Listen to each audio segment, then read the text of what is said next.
Say what? TV party tonight! Oh! We got nothing better to do than watch TV and have a cup of brews. Don't want to talk about anything else! We don't want to know! We're dedicated to our favorite shows! Oh, my tickets! Everybody loves Hypnotoad! Scary Dog! Blurson at Blursville! Futurama! Good evening, everybody. You are listening to a Radulich and Broadcasting Premier Podcast TV Party Tonight. I'm your host, the man, data reporter, and frankly, I'm mortified, Mr. Mark Radulich. And tonight, our favorite show is All Elite Wrestling Revolution 2022. And joining me from the podcast cave, ladies and gentlemen, our CEO of Radulich and Broadcasting Productions North, Chris Bailey. I'll take that. Chris Bailey. How do you do? What do, baby boo? Hey, so listen, we're about to discuss a pay-per-view that may have done almost all the right things, Mark Radulich. Almost all the right things. You know what it reminded me of? It kind of reminded me of the last, I think it was All Out, but I think the quality of the matches was better. Yeah. I don't know. It's just, this was like Full Gear had some surprises. They introduced new people. There was a lot of stuff going on. It very much felt like a happening. Whereas All Out just felt like another, I think we compared it to like an In Your House, just another pay-per-view where stuff happens. But the big takeaway, I think, for a lot of people was they didn't love the matches. I think that was the Young Bucks FTR. There was another one on there where it was like, this is okay. I think like it was Jon Moxley, maybe MJF might have been one of them, if I remember correctly, and everyone just kind of seemed fine. And Revolution, kind of the same for me, where really it did not. I did not feel like it was a spectacular event. I felt like it was an okay event. I thought I have one major criticism, I think, just to kind of get us talking, and then we can jump into the actual matches. I think there was this felt like an Extreme Rules. There was way too many gimmick matches, and it's like when Harry and I reviewed No Holds Barred about a month or so ago, and it was like after a while you just get sick of watching death matches. It's the same shit over and over and over again. There should have only been one no rules match, and it should have been CM Punk and MJF in the dog collar match. Which, by the way, when you're watching with an uninitiated wrestling fan, and or you're explaining to an uninitiated wrestling fan, you're like, so there's these two guys whipping each other with chains, and they have collars on. Suddenly, this got very erotic in a hurry. Oh my god! I agree with you. You know what? Somebody who walks in and just passes by the TV when you're viewing professional wrestling, it all gets all sorts of eye rolls. Mark Radulich, I will tell you that, depending on what's on the screen. And this one potentially was a powder keg of eye rolls for sure. So that's it. They only needed the one no rules match, the dog collar match. This has been a vicious feud between CM Punk and MJF. That was all they needed. Not every other match. That's the problem with doing like multi-man matches, triple threats, stuff like that, is they all end up being no rules, and then it just turns into a Lollapalooza. And how many times in a row and how many matches in a row can I see garbage being strewn about and people being pushed through tables? Like I think, I'll get into it a little bit later on here in regards to what I thought was repetitive. So a lot of AEW, there's an AEW style and there's a WWE style. And we got to see several cases where the AEW style is kind of exhausted. And I'll talk about those once I get into those. And one of them actually starts right in the buy-in. So if you want to start with that, let's jump in. Yeah. We have just a quick note to our friends on Twitch and Facebook, and if anyone ever shows up on YouTube, if you're watching live, if you have a comment or a question about the show or about what we're talking about, feel free to throw it in there, and I'll pepper them in as Chris and I review the show for the next hour or so. So this was March 6, 2002, live from the next town over, Chris Bailey, Orlando, Florida, where the magic happens. It's true. It's true. I've been trying to get to Orlando, Florida, but the damn virus keeps popping up. Yeah, no kidding. Then Disney changed their prices. What's going on? What are they doing? These savages. I'm not going back to Disney again for a while, but I was actually thinking about going to this. I was going to, maybe take my kids, whatever. It was one of those deals where it was just so close to Christmas or whatever. I just couldn't get it together. I didn't want to try that hard. But I do want to go to, at some point, I do want to go check out an AEW event somewhere here in Florida. Anyway, so this took place at the Addition Financial Arena, which I think is on the campus of UCF. And the buy-in, let's start there. Started off with legit Layla Hirsch, all 3 feet of her, who defeated who defeated Chris Statlander in about 10 minutes. What did you think of this match? Well, I think this is a placeholder because something happens a little bit later on in the card, which I think that this is just a cog in the wheel to get to a place where we need to get. And I'll talk about that a little bit later on. But as a match, I would call it a little bit on the sloppy side. I mean, Statlander was definitely, I think, pulling her weight, which is a little bit unusual. But Miss Hirsch, I think, was a little loose. I mean, some of her moves were she was, she wasn't polished in this one. The match ended when she hit her with one of those turnbuckle, literally a turnbuckle metal piece that keeps that hooks on the turnbuckle, the hook, and knocked Statlander out and hit a beautiful leaping top rope moonsault, which was beautiful execution. Layla Hirsch goes over here. I would say a little spotty, but overall not a bad opener. Not a bad opener. You give the opener to the ladies. What's your thoughts on Statlander as a character developing? So we've seen her from ground one when she was just the weird, strange alien. Now she's the alien who partners up with the the best friends. So what's your thoughts? I mean, I'm sure if Harry Broadhurst were here, he'd tell you that she's this indie darling and she's wonderful. And, he met her in a parking lot once. They shared a cigarette in a moment. Whatever. He knows everybody. I still think she's very sloppy. I still think she's awkward. I think legit Layla Hirsch because I favor legit Layla Hirsch because of her authentic wrestling background. Yes. But I think she needs like a Chris Benoit, Kurt Angle, like she's mini Taz. She's a female Taz. Right. This is what this girl is. But she needs an agent that works with her that will teach her how to work like that because I think there's potential there. I think she's somebody who, like, you brought up Taz. Taz was by contrast to most wrestlers, was smaller, diminutive, but he made up for it by being vicious and by utilizing grappling. We're all the same height when we're laying down next to each other.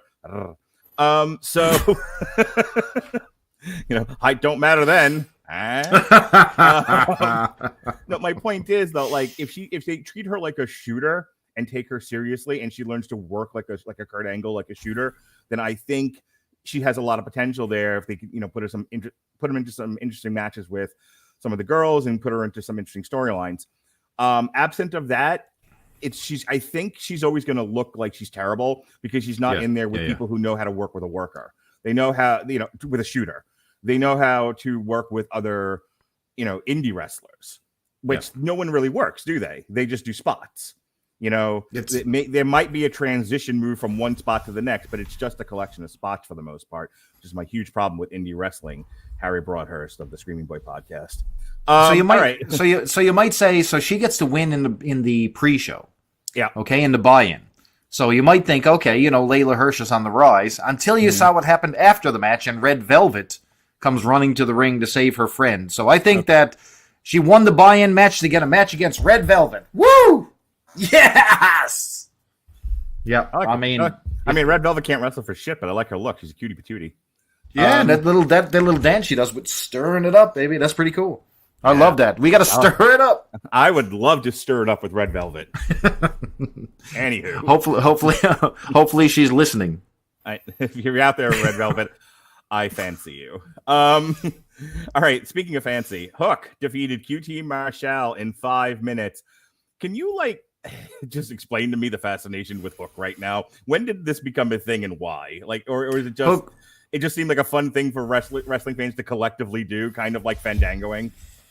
So he was part of Team Taz, and he was in the background, and it became an internet joke that one day they're going to send Hook. You know what I mean? He's just this really skinny pipe cleaner of a kid, and he did nothing. Really, the abs on him. My God. Oh yeah. But like I said, he's a good-looking young dude. He's got the anime hair. You know what I mean? He's got all these things going for him. Yeah. His father is Taz. Right. I mean, and he kicks some ass in the ring. But he's, it's a little bit of a joke. It's a little bit of inside baseball. But, I think fans made Hook and they're into Hook. So I think, he's sort of their Daniel Bryan that they're shouldering right now. And what a guy to send to the cannon fodder, but QT, DDP, Marshall. Yeah. Marshall. This is where I tuned. I didn't see the first match. This is where I tuned into the buy-in. I was doing stuff that day. And yeah, Hook threw him a beating. I think Hook is still green. I think he needs time to grow, time to get comfortable with it. But he looks good in the ring, like you said. He has a good presentation. I kind of like him in the basketball shorts. Just because like he has that like I'm a real fighter thing going for him, but in the lighter weight divisions. So and I think if they treat him that way, not to repeat everything I just said about Layla Hirsch, but treat him like a shooter, like 5 minutes with QT Marshall might have been too much. Well, this was his longest match to date. He's been killing people on barely the main shows, but anything that's not technically on the big show. Oh, look, Turk 822 says Hook equals money. That's Jason, by the way. I agree. Jason Teasley, I agree. I agree. Hook does equal money now at this point. The Protocol Son from the Second and Short podcast for you fantasy football people says Hook equals money. I don't disagree. All right, moving on. Finally, we have the House of Black, Malachi Black, Brody King, and Buddy Matthews, who has escaped the plantation of the WWE, versus Pac, Penta Oscura, and Eric Redbeard, also off the plantation from the WWE in a 6-man tag. It's weird that this was on the pre-show. No, I mean, like Malachi Black was a big get. They just got Brody King. Buddy Matthews, who's another internet like Zack Ryder-ish sensation, just came over. I would have thought they would put this on the pay-per-view proper and give them more of a platform. What do you think?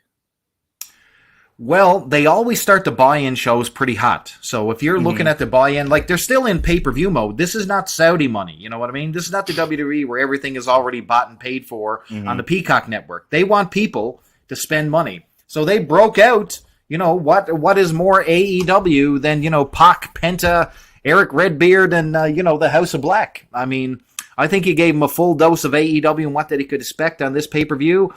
And here is where I think the formula stalls. This was all these moves and everything that you saw here, from Canadian destroyers to super kicks, savate kicks, all the regular jazz, all the kickouts was on the buy-in, and it repeated over and for sure. Let me ask you a question. Do you drink? Like I'm not asking. Okay, you don't drink at all. I'm straight edge, sir, all the way. All right. I would drink after this one. No, I don't smoke at all. Okay. Well, I'm trying to figure out a fun game for us. The next pay-per-view, we need to do something every time a Canadian destroyer gets hit. Okay? Every time somebody pulls out a Canadian destroyer, me and you eat a hot dog. I don't know. Well, we would be on a TLC show right now. My 600-pound life stuck in the bathtub at this point. I can guarantee you. Dude, wow. I mean, I know we complain about this a lot, but like this was almost like somebody heard our podcast or other people complaining about the overuse of the Canadian destroyer and be like, lean into it. Like the entire show, every single what I would call AEW match, and we'll tell you when there's an AEW match, all had destroyers, and some had several. Yeah, and some hit the floor. I mean, Jesus Christ, if you hit a pile driver on the floor years ago, guy was out for 6 months. Now they get up later and win the match.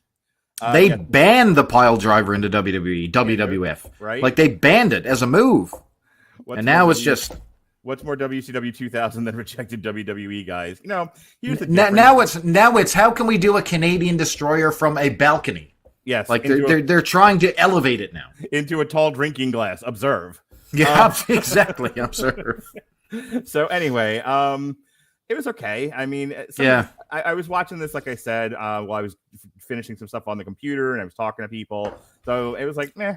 I think with AEW now is you get a lot of these people who felt like they were not used well in the WWE. Like, oh, here I have freedom, but like the WWE is too far to the one side of the pendulum where there's too much control and everyone feels like automatons in a Disney park. they're just correct, and that's it. That's all they are. Yeah. They're just robots. Whereas AEW, where there's nobody watching in the farm at all, and it's just like, go have a match. I don't care what you do. You seem like you know what you're doing, and everyone, and there's no control, and it's just anarchy. There's both products lack a entertaining cohesion that really pulls things together. One is too flaccid and too plain, and the other one is so utterly disorienting and schizophrenic. It's hard to really take it all in. You just feel overwhelmed after a while. That's my impression of AEW. And when you have this much talent in the ring, so you had a good combination of big guys and small guys, high flyers and solid mat wrestlers. You know what I mean? You had pretty well every base covered, but you sort of, you're the young guy at the prom who shoots his load before he gets in the limo. You know what I mean? It's game over. You know what I mean? He's got nothing left for later on in tonight. And 17 minutes of this match, House of Black goes over, by the way. The only thing that I really liked in this match was the Eric Redbeard and Brody King facing off. I mean, these guys were throwing each other around like they were luchadors. You know what I mean? This was big meaty men slapping meat.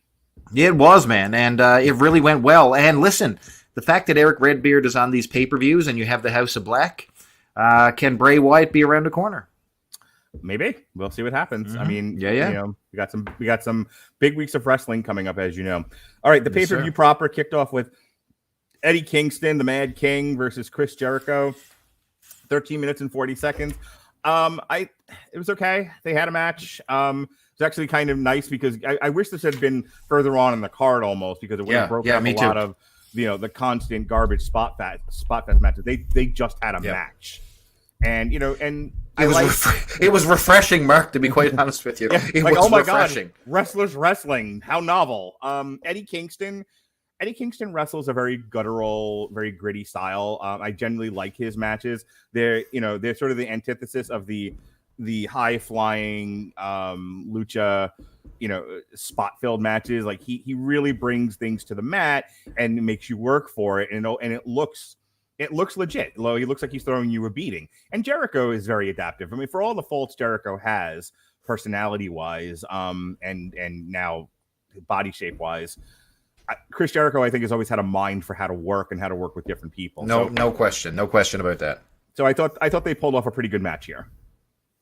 What's funny, take a look at Eddie Kingston's entrance during this one. This guy is like the guy who was sitting at the lunch table and gets called out by kids on the playground. He's, oh no, none of this bullshit. And he's walking towards the ring. He's stomping his way through. No entrance, you know what I mean? It's just, he's straight up. What I liked about this match, nice back and forths. The guys were actually looked like they were in a wrestling match feud. They looked like they were fighting over something, which the match previous to this didn't look like. The other one looked like a choreographed dance. This looked like two guys who wanted to kick each other's head in.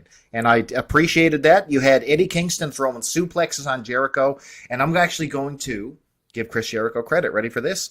He was in good shape. He looked slim, thin, and like ready to go. And you could see he had that spring in his step. When he did the lion salt, he didn't look like Tommy Dreamer, falling with an anchor from his back from the second rope.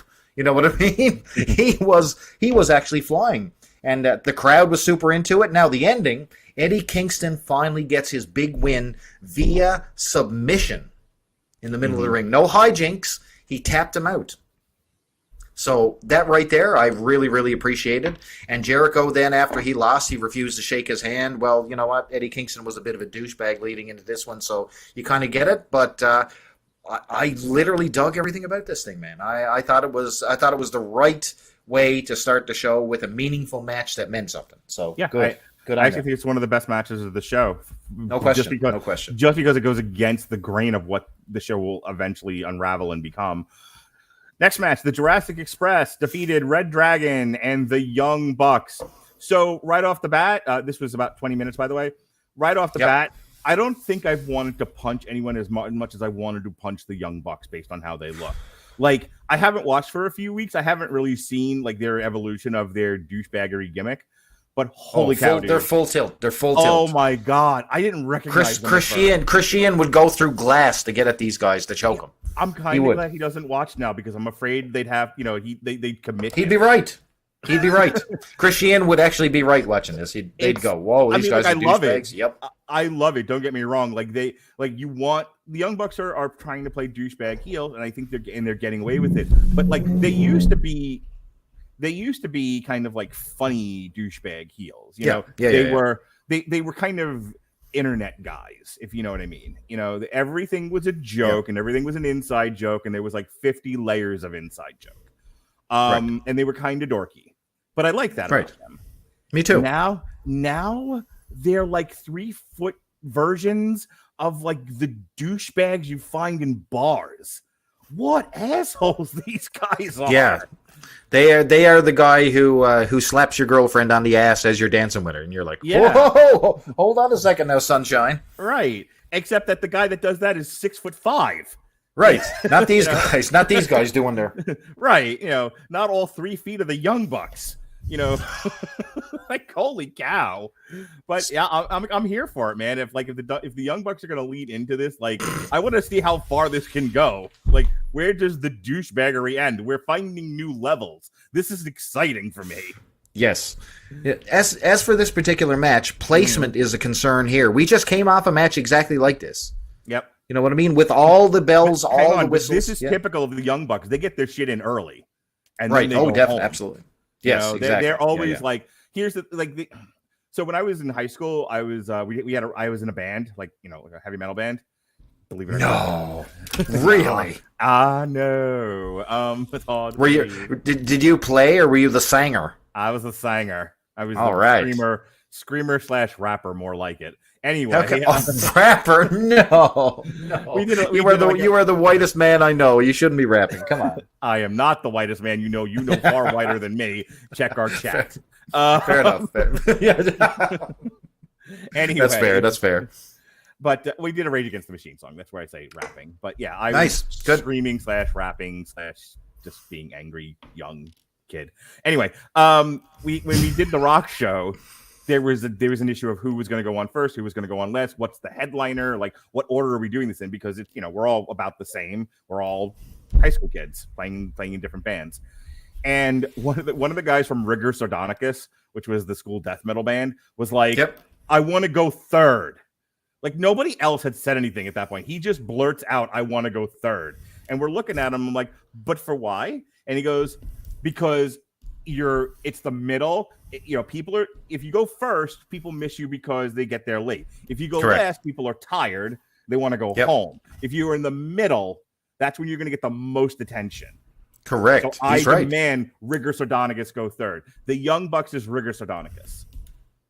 They go. They are right there. Right there. Good call.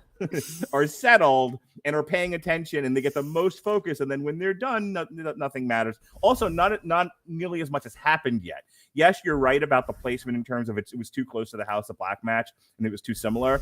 But again, we still hadn't had the dog collar match and the Sting going through tables match, and you know all of it. You know, Mick Foley going off the Hell in the Cell, and you know a dog jumping off a high board into an ordinary drinking glass. None of that had happened yet. Yeah. So, and if you look at the last couple of like half a dozen pay-per-views the Young Bucks have been on, unless they were in the main event, they usually go second or third. Okay, so I started out, like I said, I'm positive on this pay-per-view and even this match. So here's why. They're very, very, very aware that their company is full of WWE guys. Okay. They're using the WWE guys right now to propel their own individual talent. So they brought in like Red Dragon, for example. Okay? They brought in these guys, and they are losing here in the main event. Okay? They're losing. Jurassic Express goes over. Jurassic Express is a homegrown AEW tag team. Okay? Right answer. It was right. Eddie Kingston in the first match is an AEW guy going over a WWE guy. They are not taking the Christian Cages and putting the belt on them right now, which are big, big, big bloated mistakes. They are building and having the patience to build their own talent. And that right there, you can say what you want about this match. Yeah, it was similar. Yeah, we're going to see this match 2 more times on this pay-per-view, by the way.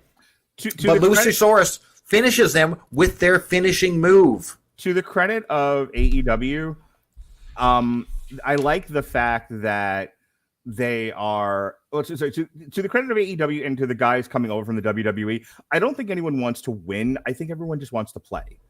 And Right. the Yeah, WWE was, That's right. was such a an environment where it was hard to breathe. That now Yes. they're just like, I don't, like they're not. Most of these guys are not marks. Right. CM Punk, Daniel Bryan, Jon Moxley, they know the deal. They know that it's not about winning, but it's about entertaining. It's about selling tickets. And but they know too when they lose, that loss should mean something. Yes. It's not a throwaway on Raw in 30 seconds. Right. Karrion Kross. That's what I'm saying. Like these guys come over and they want to play and they want to play well and they want to play on a team where it's going to mean something. And I think so when they when they lose a match, as long as it's meaning, it has meaning. There's it's building towards another event that they can sell tickets to, and it's continuing to generate interest. Who gives a shit? Again, they're not Bret Hart, who thought this was real for some odd reason. Right. This was 19 minutes of solid AEW action, is what I'll call this match. Certainly was, Ollie. Lots of flip dives, lots of kicks, lots of the same that you've just seen. The crowd absolutely loved it. Nobody was off their mark. And listen, Jurassic Express gets the win with their finishing move, comes off. Big affirming win. Thumbs up on this, even though I've just saw it before, but it's the AEW formula, and at this point, right after this one, another 17 or 19 minutes of it. Yep. My patience is being tested at this point. Continue. Yeah, that brings us to the Face of the Revolution ladder match. Look, let's just go over this again. 6-man, 3-way tag, ladder match, dog collar match, tornado tag team match. Yeah. It's all things. It's all things. That's what they should have called this pay-per-view. AEW, it's all things. All the things, yeah. All the things, yep. This was Wardlow defeated Christian Cage, Keith Lee, Orange Cassidy, Powerhouse Hobbs, and Ricky Starks. Now, who won? Who won? Wardlow. To your point about we had these seats and we've steadily warded them over. And look, it wasn't always a bright, sunshiny day. We didn't always, take care of the soil. But hey, some fruit has grown here, and here we have Wardlow, who's built like a brick shithouse. And other than his, I had to stop myself there. Other than his less than manly top knot, you want a top knot? You're jealous. Other than I do not. Other than his kenderific D&D top knot, he looks awesome. He looks like a main eventer. He looks like he's somebody that's going to put butts in seats. And he looks like somebody off of a new version of Evolution. He looks like the Batista role from Evolution. He's well dressed. He's well kept. Right. He's a shithouse. This is Batista 2022 right here. Yeah, and this is his coming out year. Yep. This is his coming out party. Just like when Batista had his with Triple H and the Royal Rumble and all of that, and then he got to partially headline WrestleMania and win a title on his own and be like the head guy of SmackDown for months on end. Like I think this is the beginning of a big Wardlow run, and I think so too.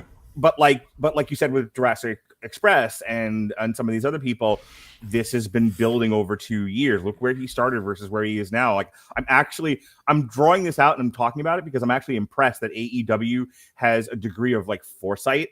Because in the past we've criticized stuff like this. They just it's the Vince Russo hot shotting of everything to where they like in 3 months, what do you have left to do? But meanwhile, you still have guys like Wardlow. There's an underlying current that they keep returning to that we keep forgetting. That wasn't brought up here, but you sort of got hinted at a little bit later. He's under contract to MJF. Mm-hmm. They keep referring to this. So when he goes, cashes in, his title shot and wins, technically MJF owns that belt. Oh, you think we're gonna have? This is exactly what's happening. This is what is going to happen right here. That's actually really good, Chris, because that's a nice transition point into them feuding with each other, where he's like, "You have to give me the belt." It's my. He belt. has to. He. So this has been brought up several times, and especially early on, MJF really made a point of beating it to death. And since Wardlow's being popular, they haven't forgotten it. They bring it like slightly into background. But they've left it alone right now until that right minute when he goes in, captures that belt, gets that pop, and he's got to surrender that belt right away. It's genius. Yeah, I don't disagree with you. As far as the match goes, just really quickly, this was a lot of fat guys falling off ladders in Orange Cassidy. What do you want me to say? Yeah, I mean, like Keith Lee does nothing for me at all. Still does nothing for me here in AEW. So we have friends that were chatting with us while I was watching this, and they don't watch wrestling, and so I would just keep sending them clips. And every time someone did a ladder spot, I sent them a clip. They were like, "Jesus Christ!" And I'm like, "Yep, that's that kind of match." Yeah, it's pretty funny. You got, a lot of things were happening here. You had big guys like Powerhouse Hobbs and Keith Lee, facing off one-on-one. You had some great interaction with Ricky Starks and Orange Cassidy. Orange Cassidy doing his, almost his full repertoire moves with his hands in his pockets, which still impresses me. Mm-hmm. Then you had the seasoned veteran Christian, who was basically there as a furniture setter-upper. That's all he did. He literally placed the furniture. So the guys could bump. He was like the Bubba Ray Dudley from the old TLC matches. He was like the in-ring agent. He was, and I can't tell you how stupid that Sonic ring hanging from the ceiling was. It's still stupid looking to me every time. Did you? To make it extra stupid, hang on. Go ahead. Did you see the picture Alexis put in the chat? No. Sonic at the top of the ladder. Oh, I did see that. Yes, that's hilarious. Exactly our point. But so they made it extra. So they actually had a golden light shining on the ring to make it extra golden. So it actually glimmered similar to a Sonic ring. But when you take down the ring, you know what I mean? When Wardlow took it down, he pulled it out of the light, and now all the gold light was shining on him, and this thing looked like just a dull piece of shit. You know what I mean? It was so funny. But just watch the ending when he hauls it down. They actually have light shining right on that ring to make it glow. It's so stupid. They got to do away with that gimmick. I mean, what are you going to do? Hand in this giant Sonic ring? So here's my other honey bunny, my other obsession. Jade Cargill took on Ty Conte, who was a cutie patootie. This was 6 minutes 50 seconds. I was honestly after the walkouts, I lost interest in this match. What did you think of it? Oh, man, Jade Cargill. Vince McMahon is writing a check already. Yeah. She is this lady is WWE money. If she showed up at WrestleMania, she'd fit right in. She has the look. She's got the WWE talent. I will say. You imagine she's good enough for that. Jade Cargill in a promo off with Becky Lynch.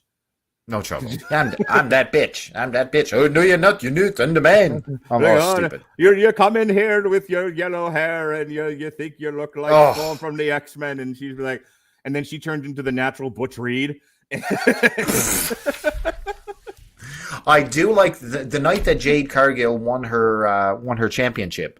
They humanized her a little bit. So they had her kids in the audience. Before, she was a stilted, stone cold, I'm that bitch. Sure. And all of a sudden, something snapped, something changed in her character, and the fans are now taken to her. So she figured out that costumes work. So she came out here dressed as Jade from Mortal Kombat, seeing she's Jade Cargill. It's very fitting. Everything she wears is bang on, Mark. She looks like money. She is money.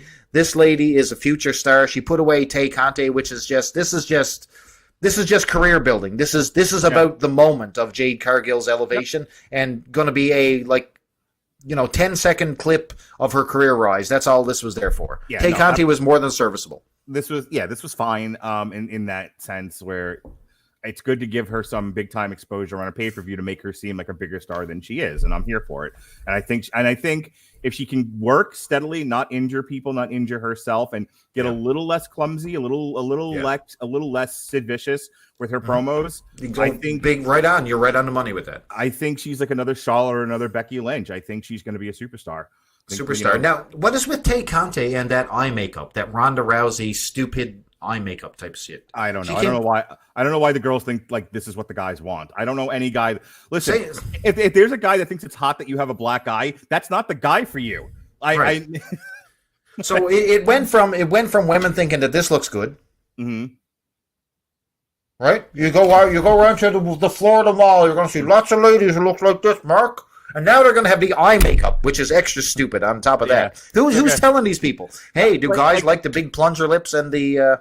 no, they don't. Men are sitting around talking, what we really like are duck lips and black eyes because we're weirdos. Come on, man. So brutal. Anyway, girls, we like you natural and quiet. Anyway, yes. An almost 30-minute match here. CM Punk defeated MJF in the dog collar match. This was honestly, this was like the Daniel Bryan, Jon Moxley from I think 2 years ago, where they did the where they did the death match, the lights out, the first ever like lights out match, or whatever it was. Yeah. I might be mixing up my matches, but whatever one where it wasn't the title match, it was the lights out match, and it ended the show because it was unsanctioned. That's where this belonged. Like Adam Cole versus Adam Page should not have headlined the show. It should have been this. This was brutal. Yeah, This was one of my favorite matches of the show, and I think it was one of the best matches of the show because of the brutality of it. But it's less special because everything around it was also a lot of nonsense and a lot of guys falling on their heads. Yeah. But and so this unfortunately was not well served by being placed in and amongst a lot of nonsense. I think had it just been the only one and it had been the headliner, I think people would have reacted to it a little bit better. CM Punk and MJF are great, and they work great together. I think they were smart to have a cool off match. So that the Tay Conte and Jade Cargill match was a cooler. That was your women's main event that they used to do at WrestleMania. You know what I mean? Where they put the ladies on before the main event, and that's the thing that they did. That's not us being idiots, which we certainly are, but that is that's something they always did. So they had to cool the crowd down from these high flying crazy ass matches. And these guys, they didn't do anything special in that ring. They just beat each other with a chain, whipped each other with a chain, dragged each other. They bled. And then they had the ending. So here you go. Wardlow comes down. The whole thing is that, MJF wants him to take the ring, the big ring he uses to knock people out. Wardlow has it. So he's going to bring the ring down. But instead, he lays the ring down on the ground. CM Punk places the ring on. Bang, knocks out MJF, gets the win. Wardlow walks away with a big smile on his face. So this is similar to a face turn from Wardlow, and I think the reason for this match to even be is not to have it this is basically the finish, the blow off for MJF Punk as we transition into Wardlow and MJF. But I don't think they're going to go all the way. I think anyone thinks that on Dynamite that we're going to transition right into Wardlow MJF, sadly mistaken. I think we're going to continue to see the journey of Wardlow till he wins that belt, and then the thing is going to blow up. This is the end game. But you know what? CM Punk came out to his old Ring of Honor music, his same look. He had his little hoodie, his zip up. He wore his trunks. He looked like CM Punk of old, Ring of Honor style. And I think that went a long way with the Mercs, brother. Did I like the match overall? I thought it was okay. Mm-hmm. If that's all right to say. I think isolated from everything else we've been talking about and just examining the match from beginning to end and nothing else. Yep. I liked it. It was brutal. Yeah, me too. It felt like these two guys hated each other. In fact, like they were beating each other. Beating each other with the chains and everything. Like somebody was in it to win it. Like this should not have been a wrestling match. This should have been exactly what it was, which was a fight. Two guys trying to kill each other with a chain. And they did that. So it's hard for me to be like, oh, I don't like it when they knew the assignment and they did it. I'm going to change my. I totally agree with you. So did I like it better than all the flip-de-doo matches that started the show? I did. Mm-hmm. This was exactly what it needed to be. I agree with you. It didn't need to be anything else. I'd change my mind completely. I would say it perfect. The more we talk about it, the more I realize that this is my favorite match of the night. This is the best match. Yeah, no, that is the best match. 100%. Hey, you know what, Chris Bailey? Yes. Did you know that when putting together a show, sometimes, you got to write notes, and sometimes, you might need a word, you might need a thought, you might need some help. Do you know what could help you prepare better notes for shows like this? I don't know, but my notes that I have here on my screen, which you probably can't see, it looks like a white screen, would have been helped with Grammarly. Yes, why don't you tell them about it, Mark? I will. For you listeners of TV Party Tonight, Grammarly is offering a free download of the Grammarly software. Grammarly's AI-powered products help people communicate more effectively. Grammarly helps you write mistake-free on Gmail, Facebook, Twitter, LinkedIn, and nearly anywhere else you write on the web. Grammarly corrects hundreds of. Grammarly will help you read your ad read. Grammarly corrects hundreds of grammar, punctuation, and spelling mistakes, while also catching contextual errors, improving your vocabulary, and suggesting style improvements. To download Grammarly today, go to getgrammarly.com/W2M network. Again, that's getgrammarly.com/W2M network to download Grammarly for free. All right, cool. And now into the back half. Dr. Britt Baker. Did you know she was a dentist? This did not need to be almost 20 minutes long. Jesus, no. Mary and Joseph. Especially after a half-hour match. Pacing is off. So one criticism of this show is the pacing and placement. And I think one thing WWE does good Their matches are not as good as AEW. Their talent is not as good as AEW. However, their placement of their match, no, they're not. Their treatment of their talent is not as good. Their talent is just fine. Dude, do we need to read through the roster? You're gonna sit there and tell me like a lot of the guys in the rosters can't work? I mean, that's not fair. I think we have ice cream to horseshit at this point when it comes to rosters. What? Who are you? Who do you think? Do you think only one guy's on the roster and it's Baron Corbin? They have more people. Okay, so Brock Lesnar, Roman Reigns. Stop right there. That's it. Drew McIntyre's just fine. Nope. Oh, you're an insane. No good. Big E.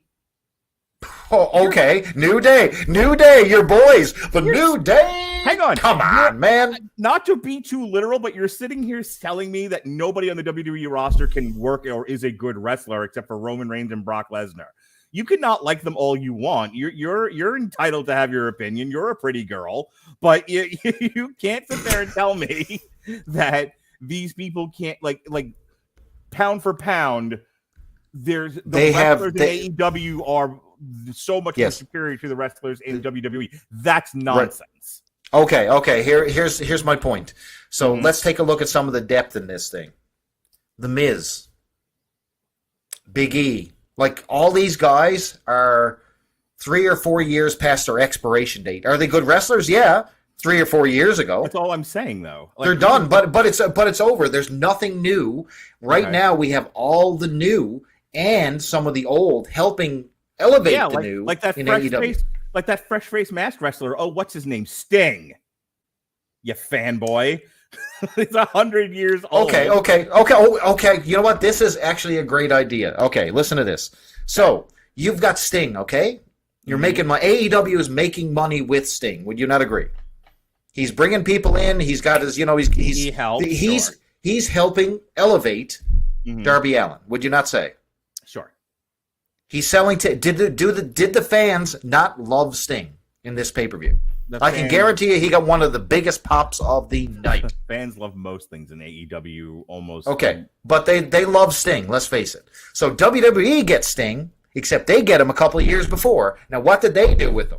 Hey, why don't we put him in the main event? Why don't we make him lose every single match? If you're but here you're saying one thing and then saying a completely different thing that's not congruent with the first thing you said.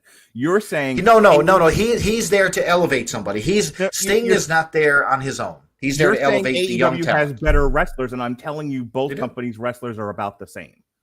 Okay? Daniel Bryan, Jon Moxley, all came from WWE. Yeah, I'm not saying that. Not saying that they are. They have MJF. You've got all the Janela. No, they don't. He's fired. He's done. And QT Marshall, and the list goes on. Look, they've got the talent, man. They've got the future of the business, and WWE have some of them. Sure, is expired milk. Okay, it's true. I didn't want to do 2 hours on an hour show podcast, so I'm going to let this go. But Chris Bailey, expired milk. Be fair, pound for pound, their rosters are about the same. Do you want to watch The Miz? Yes. No, you don't. Seth Rollins. Do you want to watch Seth Rollins? Kevin Owens. I don't. I tell you what. I don't want to see Drew McIntyre, The Miz, Seth Rollins. I don't want to see any of these guys on my TV. I cannot stand them. Do I like Roman Reigns? I tolerate it. I respect that he's a top star. Brock Lesnar, absolutely no question.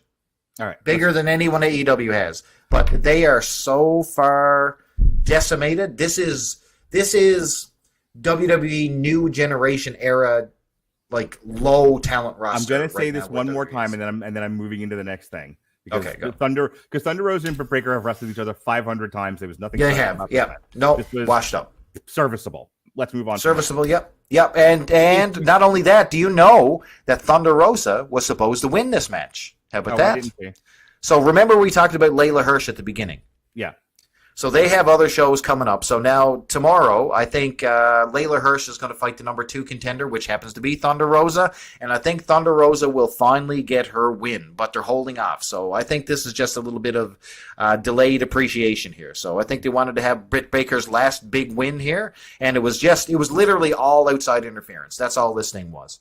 And Thunder Rosa takes the loss again, and Britt Baker wins. But I think this is her last hurrah. This is her big going out party. I mean, they've been feuding off and on for a year. If you remember, that's right. In fact, my kids and my wife did an alternative commentary, just audio only, for the St. Patrick's Day Slam match that they had with the tax and all of that. And so, like, they've been doing it that long. Anyway, you can say, I think if your opinion is, I find WWE to be boring, I find the wrestlers, I find it that it's still doing. I think it's treading water.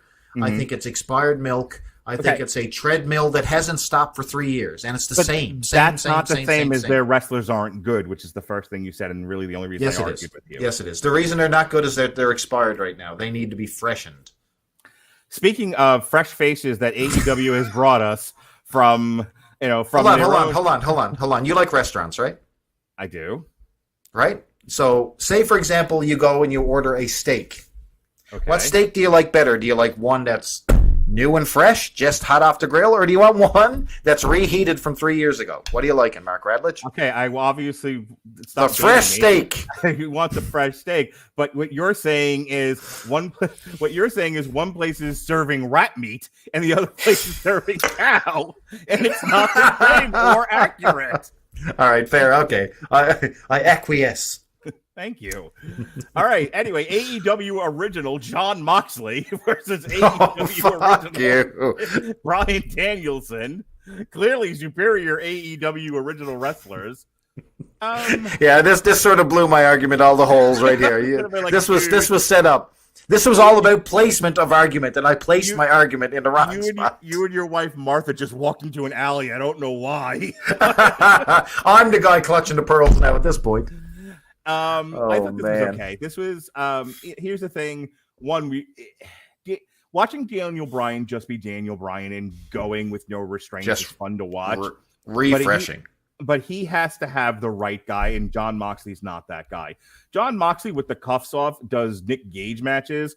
Daniel Bryan with the cuffs off does the best workers working matches in wrestling right now. And they actually don't have great matching styles. They don't complement each other very well. And this was awkward and kind of brutal to watch and a little tripsy. Really? And I didn't love it. It looked better on paper than it did in reality. I really, really enjoyed it. Was it too long? And I think some of the momentum of the match was lost with, again, what we have already seen. These matches are too long, Mark. These matches are too long. If you cut these matches down in bite-sized portions, all of this means more. Mm-hmm. And another extended match, it exhausts the viewer. You don't want another 25 to a half hour match. You know what I mean? Mm-hmm. Bite-sized portions, guys. Bite-sized portions. Less is more when it comes to timing on these matches. I enjoyed the shit out of this match. Jon Moxley got the win here with a roll-up, like an inside, like literally a flip over, almost like schoolboy type of thing. Hooked the legs and got an upset win over, Bryan Danielson, which was cool. But the big story of this match, we had a big brawl at the end of the match, and who comes out but William Regal to a massive pop. He gets in the middle of the two guys. AEW original William Regal. A guy who the fans love, love, love. So listen to this. We end this match with three of the wrestling's best shooters standing together, shaking hands. Bryan Danielson, Jon Moxley, and William Regal all in one ring together. This is fanboy's wet dream here, brother. I'm telling you right now. This was all the things. 21 minutes. It was all of it, and I'm going like this. Hang on. You're doing what now? No, I'm not saying nothing. I ain't doing it anymore.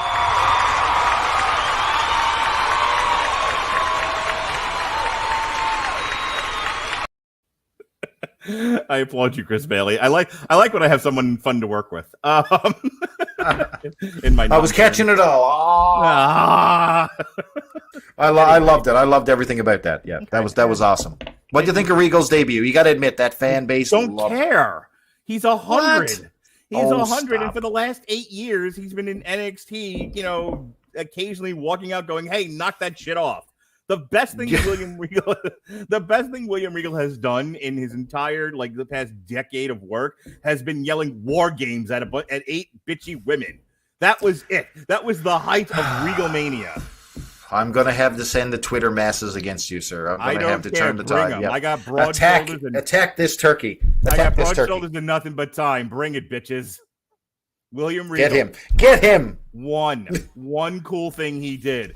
All right, ladies, I had enough. War games.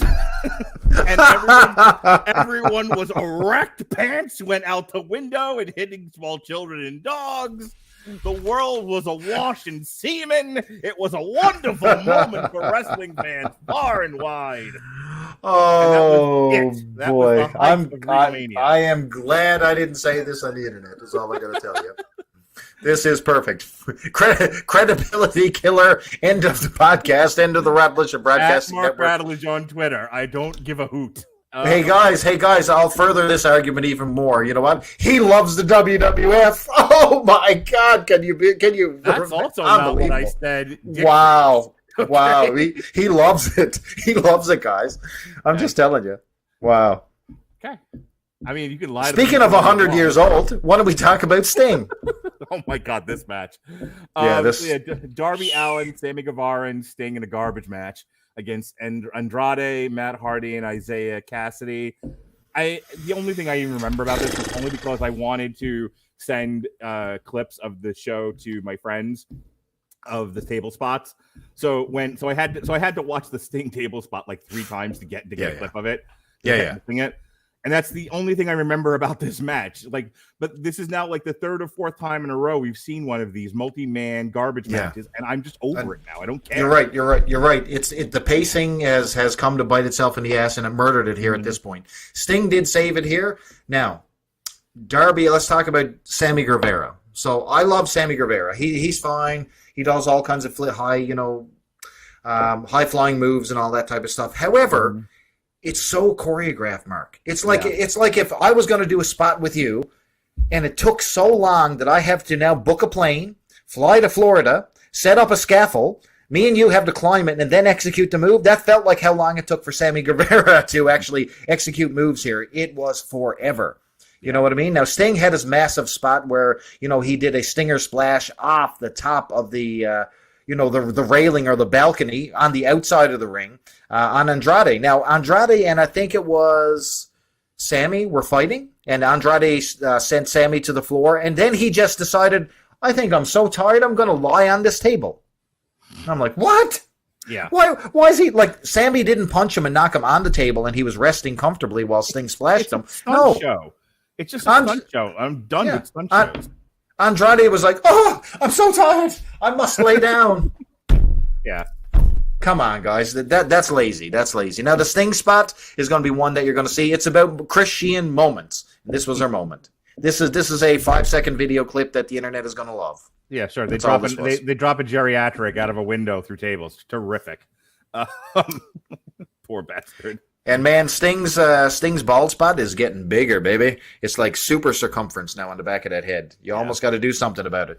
He got to call Chris Masters about those hair plugs. Start pulling those pubes, sending them upstairs. All right, and in the main event, we had. Just moving on. Hangman Adam Page defending his AEW World Championship against Adam Cole, baby. It was fine. They were having a match. It was going back and forth. This was the one that I think where everyone kind of collectively went enough of this already. It was like the 3rd or 4th Canadian Destroyer, and this one to the floor, and Adam Page got up and they kept wrestling. And we're worn out at this point. We're worn out. We're tired. We're tired. And then the locker room clears out, and everyone's involved, and it's just over. It was just way overbooked. It's like they wanted to protect Adam Cole because he just came over and he's a big player for them, but they want to keep the belt on Adam Page and they just don't know what to do, so they do everything and they hope it's like they're just shooting so much stimulus at you as the audience that they're hoping you won't notice how bad it is if you're overwhelmed with stuff. So, you are 100% with this whole pay-per-view will be studied at the Performance Center of why timing, pacing, and even so much as naming your wrestlers is important. We had 2 Adams in the match. People were chanting, "Let's go, Adam." Adam Page, Adam Cole. What? In conclusion, you needed to cut an hour off of this show. You needed to big time. You needed to change some matches. Like, not every pay-per-view needs to be WrestleMania and get everybody on the card doing everything. Have some self-control. Here's my overall thoughts. I thought the whole show is probably like a B-, to be honest with you. Okay. It didn't hit that next level for me to where I loved it. A lot of it was like individually things were okay, but I think when I looked at the sum of its parts, between the 4-hour runtime, too many multi-man matches, too many garbage matches, and too much overbooking, I'm like, can't we go back to a simpler time? Like when my son and I did Beach Break, it was a couple of matches and some interviews, and there was, and then this is the one I made the TikTok clip with, was Adam Cole and Orange Cassidy going off the top through the table. But like, that's still memorable to me. I barely remember anything from this pay-per-view, and it was only a few days ago. I still remember that spot. It needed some shenanigans. It needed interruptions within the match, like angles, interviews, something.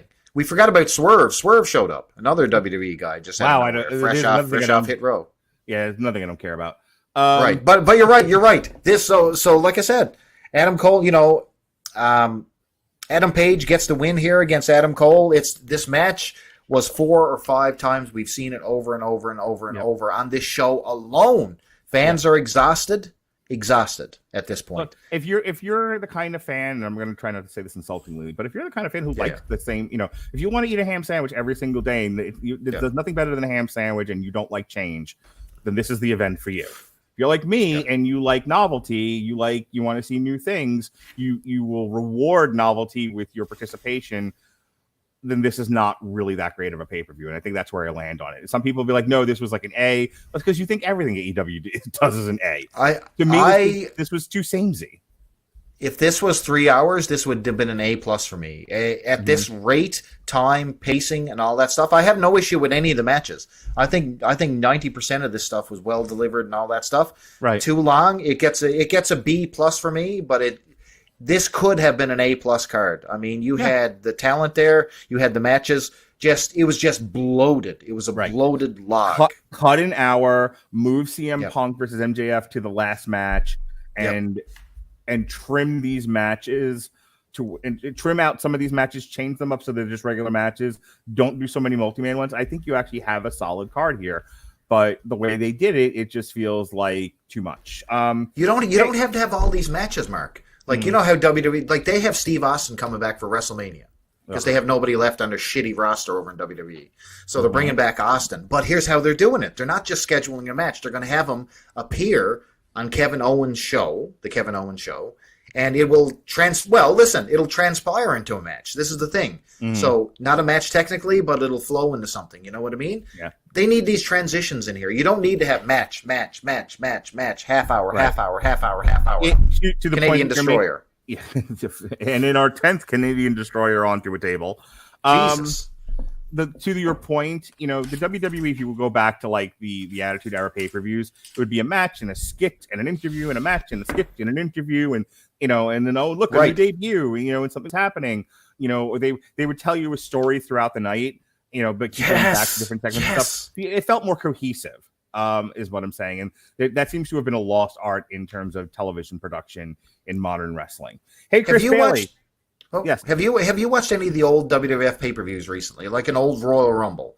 And you'd hit it right on the money. Some of the things that they do really, really well is they had those interview in between, and it could have been just Hulk Hogan, brother, I'm hanging and banging in the gym with Venice Beach, brother, all the regular stuff like that. But it broke up the action. It was something to remember. Maybe they did an angle in between. There's transitions. This had nothing. This was like one long jerk. Yeah.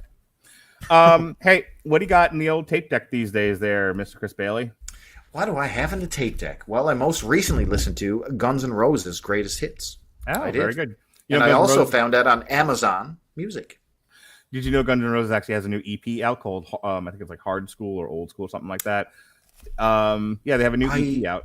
Is it good? I haven't heard it yet. Haven't heard it yet, but I know what we can do. As soon as we're done with this podcast, we can use Amazon Music Unlimited to go check out the new Guns N' Roses EP, and then when we're done with that, go back and listen to some good Guns N' Roses. You know, you didn't like Chinese Democracy? So, if you would like a free 30-day trial of Amazon Music Unlimited, click the link in this podcast description. Get AmazonMusic.com/W2M Network. Again, it's GetAmazonMusic.com/W2M Network for your free 30-day trial of the Amazon Music Unlimited service.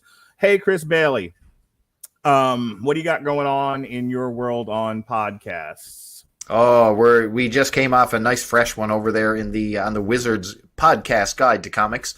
We're talking about Bad Girls all the time, and this time we talked a little bit about some McFarlane Neil Gaiman action with, and we compared it to some Rob Liefeld fare. So one of our podcasts on Bad Girls just went up.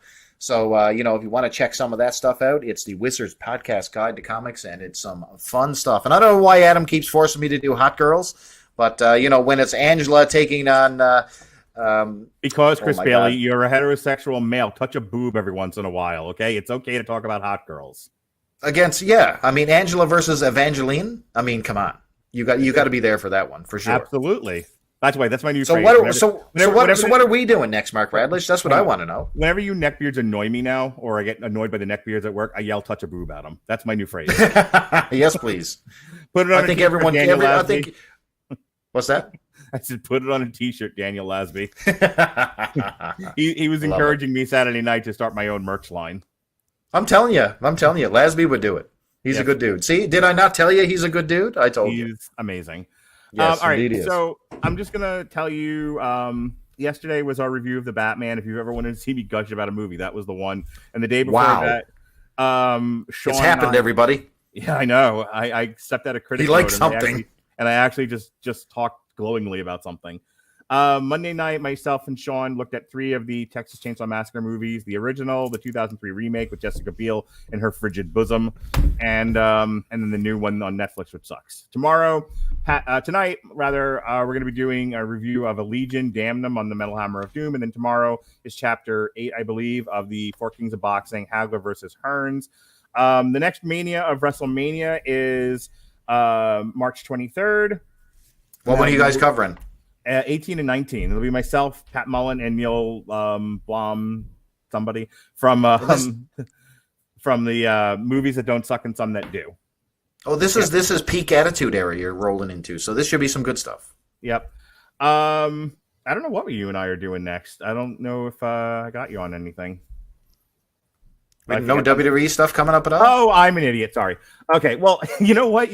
You were like halvesy committed to any of that stuff, but in theory, Chris Bailey will be joining me on either or both nights 1 and 2 of WrestleMania. Yes, correct. Absolutely. All right, cool. Yay! Woo! And you're just doing WrestleMania. You're not doing Stand and Deliver, right? Listen, if I get a chance to watch it all in time, then I'll try to bang it out with you guys. Well, no, we're gonna live stream it. Okay. Well, let me tell you something. If I'm available, I'll be there. That's what I'll tell you. I don't know what my work schedule looks like up to that point. That's why I can't really commit. Theoretically, Bill Yankovic and I are going to do Ring of Honor Friday night. Saturday during the day, Christine and I, and possibly Chris Bailey, will do Stand and Deliver. And then the new Ring of Honor, by the way. Yes, the Tony Khan. Yeah. And then myself and Chris Bailey and Christine the Podsman, we will be doing nights 1 and 2 of WrestleMania Saturday and Sunday. So we have all those live streams coming up.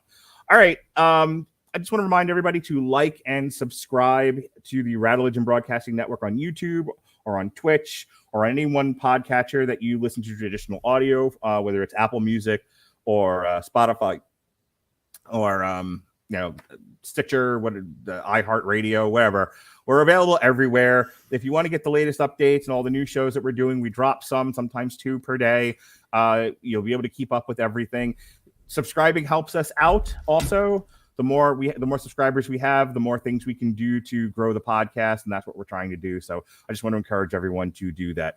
Chris, love you, buddy. Thanks for hanging out with me today, and I will talk to you soon. The rest of you, this has been TV Party Tonight. I'm Mark Radulich. Be well, be safe, and behave.